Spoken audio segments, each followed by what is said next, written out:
Subscribe करें हमारे channel सरबेटे को और देखें नीट एंट्रेंस एग्जामिनेशन के लिए breathing and exchange of gases पर आधारित एमसीक्यू टाइप क्वेश्चन का सेट नंबर 56 फ्रेंड्स। और आज के वीडियो में पुनः हम हिंदी एक्सप्लेनेशन के साथ प्रस्तुत करने जा रहे हैं एमसीक्यू टाइप क्वेश्चंस को, जो कि श्वास प्रश्वास और गैसों के विनिमय पर आधारित क्वेश्चन है। बोले तो यह रिस्पिरेटरी सिस्टम पर आधारित एमसीक्यू टाइप क्वेश्चन है फ्रेंड। तो चलिए स्टार्ट करते हैं आज के वीडियो को। क्वेश्चन नंबर 1 है हमारा, in whales and dolphins the process of respiration is through.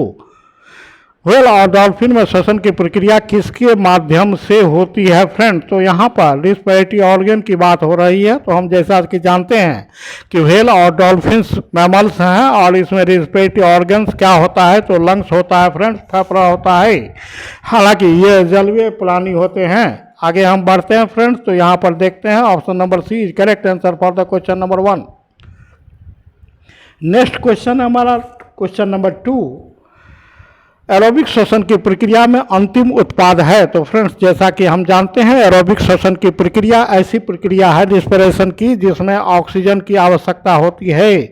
और एरोबिक रिस्पिरेशन की क्रिया कोशिका के माइटोकॉन्ड्रिया में होती है। और माइटोकॉन्ड्रिया में एरोबिक श्वसन के फलस्वरूप बहुत है अधिक मात्रा में एटीपी एनर्जी का क्रिएशन होता है। एटीपी के प्रोडक्शन के कारण ही माइटोकॉन्ड्रिया को power house of the cell ऊर्जा गृह कहा जाता है। आप इसे भी याद रखेंगे। तो यहाँ पर हम देखते हैं कि एरोबिक श्वसन की प्रक्रिया में अंतिम उत्पाद क्या है फ्रेंड? तो ऑप्शन नंबर ए CO2 प्लस H2O अर्थात कार्बन डाइऑक्साइड तथा जल का निर्माण होता है।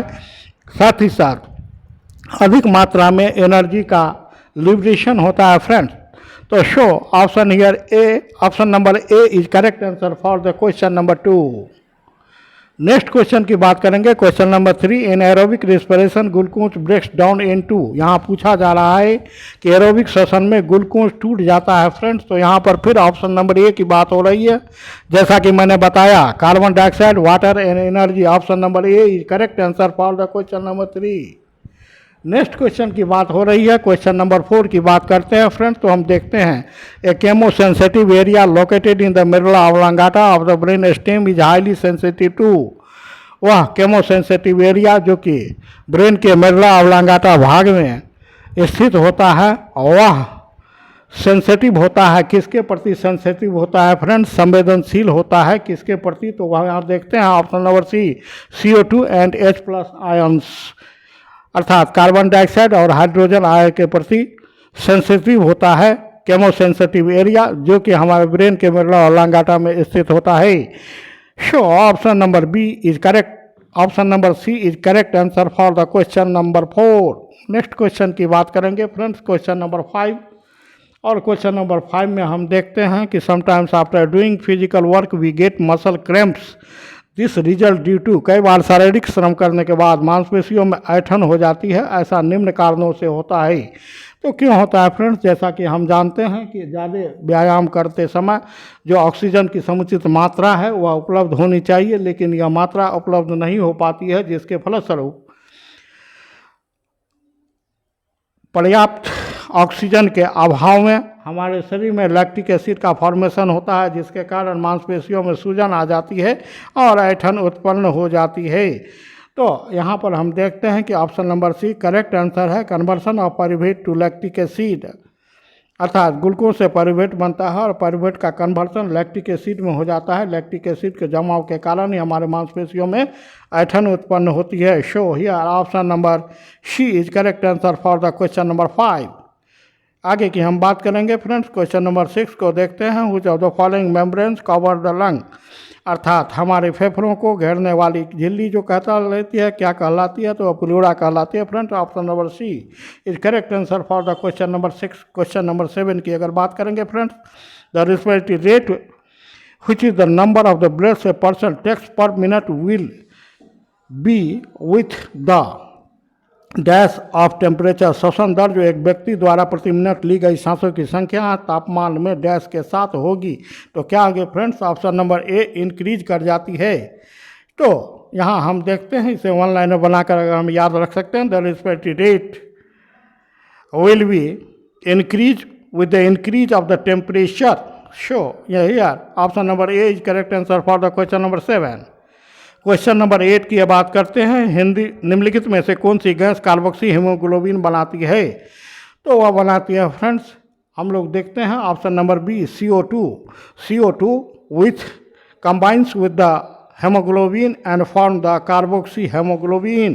Option number B is correct answer for the question number 8. Question number 9.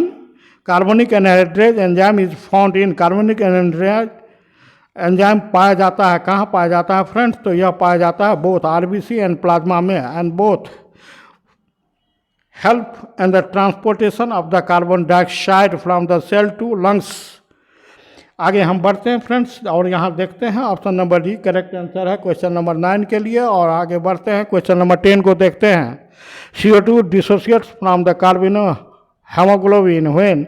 CO2 carbamino haemoglobin से तब अलग हो जाता है जब, यहाँ हम देखते हैं friends option number A correct answer है, pressure of CO2 is high and pressure of O2 is लो।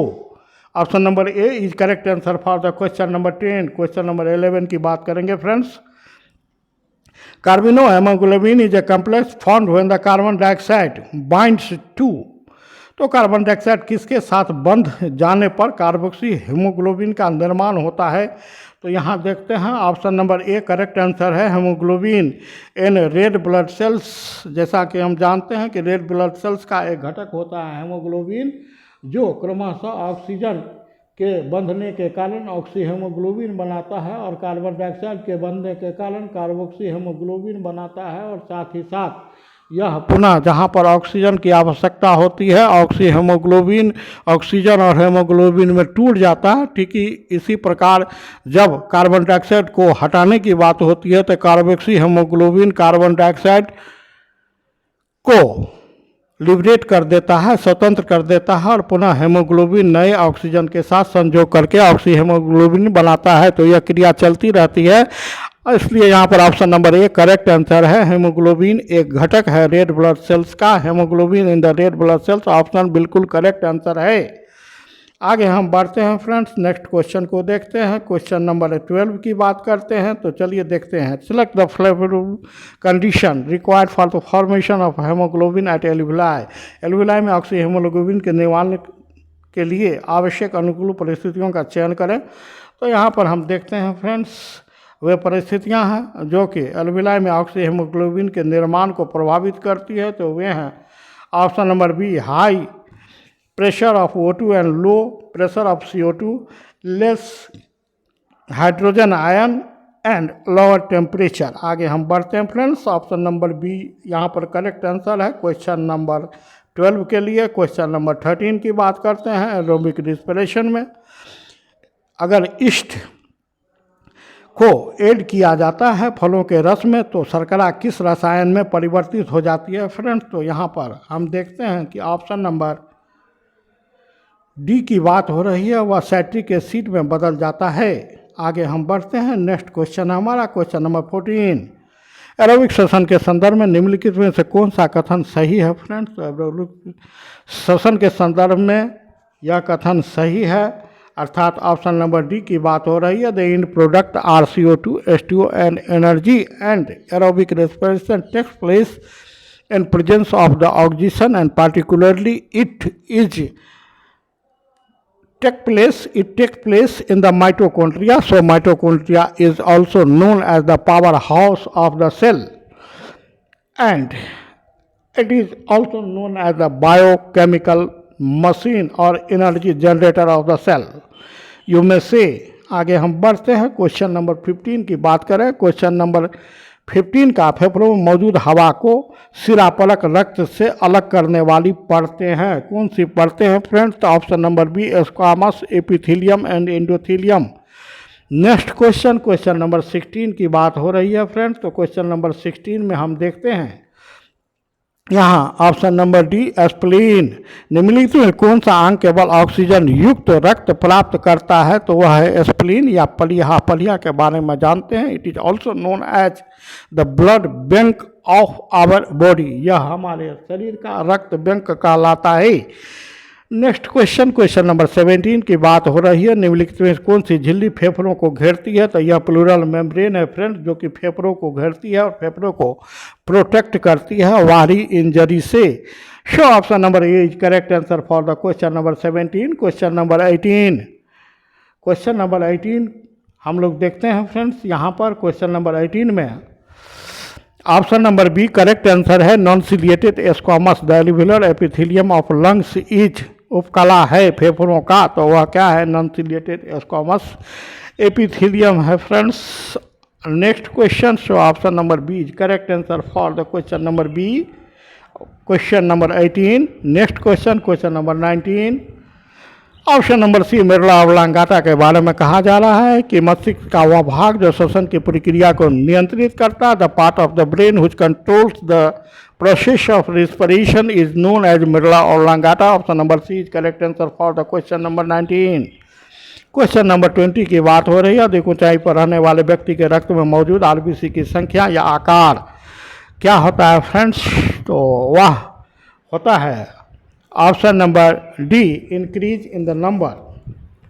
अधिक ऊंचाई पर रहने वाले व्यक्ति के रक्त में मौजूद आरबीसी की संख्या इंक्रीज कर जाती है। आगे हम बढ़ते हैं। नेक्स्ट क्वेश्चन है the last question of this video, question number 21। Oxygen haemoglobin पृथक्करण वक्र निम्नलिखित में से किस स्थिति में दाईं ओर शिफ्ट दिखाएगा फ्रेंड्स? तो यहाँ पर ऑप्शन नंबर ए की बात हो रही है। हाई प्रेशर ऑफ CO2 की स्थिति में ऑक्सीजन हीमोग्लोबिन पृथक्करण वक्र dissociation curve will show A right shift, वह इस स्थिति में दाईं ओर शिफ्ट दिखाएगा। तो चलिए देखते हैं उपरोक्त क्वेश्चंस के आंसर्स को,